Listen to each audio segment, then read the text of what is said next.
விடுதலை சிறுத்தைகள் கட்சியில் இருந்து ஆதவர்ஜுனா நீக்குவதற்கு தொடர்பான ஒரு ஆலோசனை கூட்டமானது விசிகாவினுடைய தலைமை அலுவலகத்தில் நடைபெறுவதாக தற்பொழுது அண்மை தகவல் கிடைத்திருக்கிறது. நேற்றுக்கு அம்பேத்கர் எல்லோருக்குமான தலைவர் அம்பேத்கர் நூல் வெளியீட்டு விழாவில் சர்ச்சைக்குரிய வகையில் பல கருத்துக்களை விசிகாவினுடைய துணை பொதுச் செயலாளர் ஆதவர்ஜுனா பேசியிருந்தார். அதனுடைய நடவடிக்கையாக கட்சியினுடைய கருத்துக்கு குண்டகம் விளைவிக்கக்கூடிய வகையில் பேச்சினுடைய எதிரொலியாக தற்பொழுது அவர் நீக்கப்படுவதற்கான வாய்ப்பு உருவாகிட்டு தற்பொழுது நம்முடைய இணைப்பில் மூத்த பத்திரிகையாளர் பிரியன் இணைந்திருக்கிறார். பிரியன் பேசலாம். பிரியன், எப்படி பார்க்கிறீர்கள் ஆதவர்ஜுனாவுடைய இந்த பேச்சு, இன்றைக்கு நடக்கக்கூடிய ஆலோசனை, அதிலிருந்து விசிகாவிலிருந்து அவர் நீக்கப்படுவதற்கான முகாந்திரம் இருப்பதாக சொல்லப்படுகிறது. இந்த நகர்வுகளை நீங்க எப்படி பாக்குறீங்க? ஹலோ பிரியன், தொடர்ந்து இணைப்புல தான் இருக்கீங்க, பதிவு செய்யுங்க. எப்படி பார்க்கிறீங்க இந்த விசிகாவிலிருந்து ஆதவர்ஜுனா நீக்குவதற்கான ஆலோசனை ஒன்று நடைபெறுவதாக கூறப்படுகிறது, உங்களுடைய பார்வை என்ன?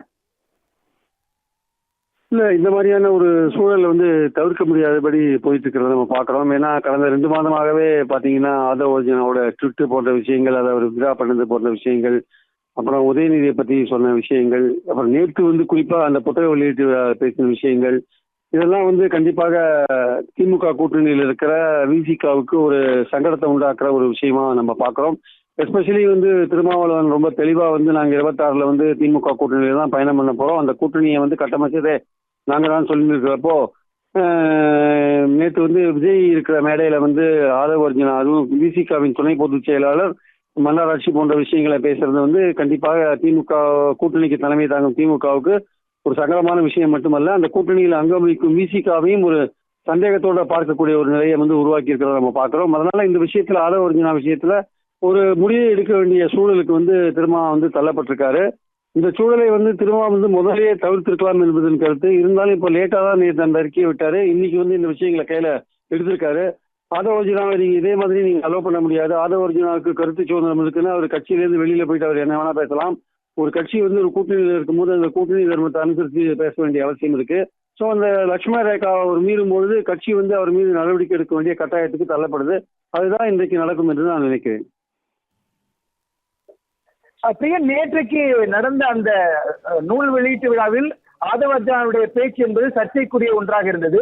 நேற்றைக்கு முந்தைய தினம் மறைந்த முதலமைச்சர் ஜெயலலிதாவினுடைய 8வது ஆண்டு நினைவு நாளை ஒட்டி ஆதவர்ஜுனா ஒரு ட்வீட் பதிவு செய்திருந்தார்.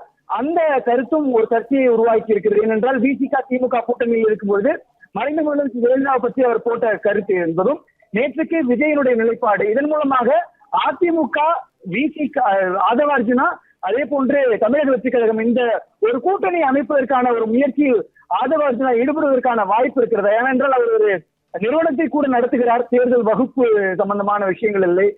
இந்த கூட்டணிக்கான காய் நகர்த்தல்களை ஆதவர்ஜுனா மேற்கொள்வதற்கான வாய்ப்பு இருக்கிறதா? அதுக்கான முகாந்திரம் இருக்கிறதா?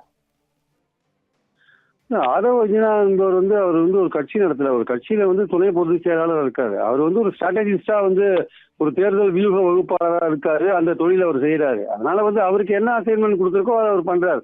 அவருக்கு இப்ப கொடுத்திருக்கிற அசைன்மெண்ட் திமுக கூட்டணியிலிருந்து விடுதலை சிறுத்தைகளை எப்படியாவது பிரிச்சு எடுக்க முடியுமான்ற ஒரு அசைன்மெண்ட் அவருக்கு யாரோ கொடுத்திருக்காங்க.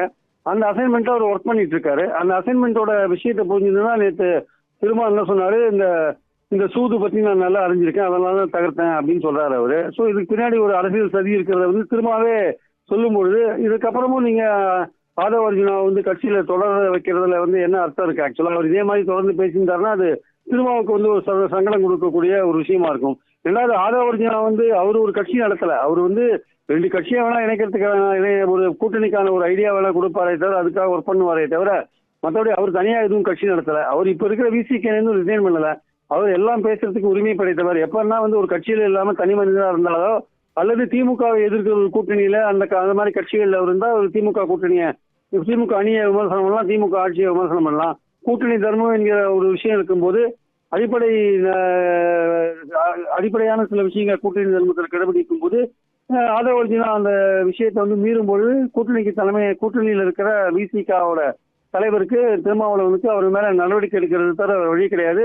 அவர் ரொம்ப தெளிவா என்ன சொன்னாருன்னா, ஆதவர்ஜுனா பேசுற விஷயத்தில் எனக்கு உடன்பாடு இல்லை, நான் அவரை அரசியல் பேசக்கூடாதுன்னு சொல்லி தான் அந்த விழாக்கு அனுமதிச்சேன் அவரை நானு.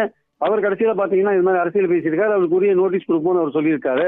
அதனால அவர் பேசினது ரொம்ப கடுமையான ஒரு அட்டாக்கை திமுக மேல வச்சிருக்கிறத நம்ம பாக்குறோம். அதனால இந்த இடத்துல வந்து திருமாவளவனுக்கு வந்து ஆக்ஷன் எடுக்க வேண்டிய ஒரு கட்டாயத்துக்கு அவர் தள்ளப்படுறார். ஆக்ஷன் எடுக்கலைன்னா திருமாவளவன் வந்து சந்தேகத்துக்கு உள்ளாவார். அதனால வந்து திருமாவளவன் ஆக்ஷன் எடுக்க வேண்டிய கட்டாயத்தை தள்ளப்பட்டிருக்கார். இனிப்பிலிருந்து உங்களுடைய கருத்துக்களை பதிவு செய்வதற்கு நன்றி பிரியன். விடுதலை சிறுத்தைகள் கட்சியினுடைய துணை பொதுச் செயலாளர் ஆதவ அர்ஜுனாவை நீக்குவது தொடர்பான ஒரு ஆலோசனை கூட்டமானது மேற்கொள்ளப்பட்டிருப்பதாக தகவல் கிடைத்திருக்கிறது. சர்ச்சைக்குரிய வகையில் ஆதவ அர்ஜுனாவினுடைய பேச்சு நேற்றைக்கு அமர்ந்திருக்கிறது. விடுதலை சிறுத்தைகள் கட்சியினுடைய தலைவர் தொல் திருமாவளவன் செய்தியாளர்களை சந்திக்கும் பொழுது அரசியல் சார்ந்த பேச்சுகளை அந்த விழாவில் பேசக்கூடாது என்ற அடிப்படையில் தான் ஆதவ அர்ஜுனாவுக்கு அனுமதி மறுக்கப்பட்டதாகவும், இருப்பினும் கூட அங்கு சென்று திமுக கூட்டணி தொடர்பான சர்ச்சைக்குரிய கருத்துக்களை அவர் பேசியிருக்கின்றார். அதோடு மட்டுமல்லாமல் 2026 ஆண்டு பிறப்பின் அடிப்படையில் முதலமைச்சர் என்கிற ஒரு விஷயத்திற்கும், குறிப்பாக மன்னராட்சி முறைக்கு முடிவு கட்ட வேண்டும் என்கிற ஒரு கருத்தை பதிவு செய்திருக்கின்றார். தொடர்ச்சியாக விசிகாவையும் திமுகவையும் கூட்டணியை உரசல் ஏற்படுத்தக்கூடிய வகையில் பல கருத்துக்களை அவர் பேசி வரக்கூடிய காரணத்தினால் ஆதவ அர்ஜுனா மீது நடவடிக்கை எடுப்பதற்கான ஆலோசனை கூட்டத்தை விசிகாவினுடைய உயர்மட்ட குழுவானது மேற்கொண்டிருக்கிறது. இந்த விவகாரத்தில் அடுத்தடுத்து வரக்கூடிய நகர்வுகளை பொறுத்திருந்தால் பார்க்க வேண்டியிருக்கிறது. இன்னும் சில நாட்களுக்குள் ஆதவ அர்ஜுனா விசிகாவில் இருந்து அதிகாரப்பூர்வமாக நீக்கப்படுவதற்கான வாய்ப்பு இருப்பதாக நமக்கு கிடைத்திருக்கக்கூடிய தகவல் தெரிவிக்கின்றன.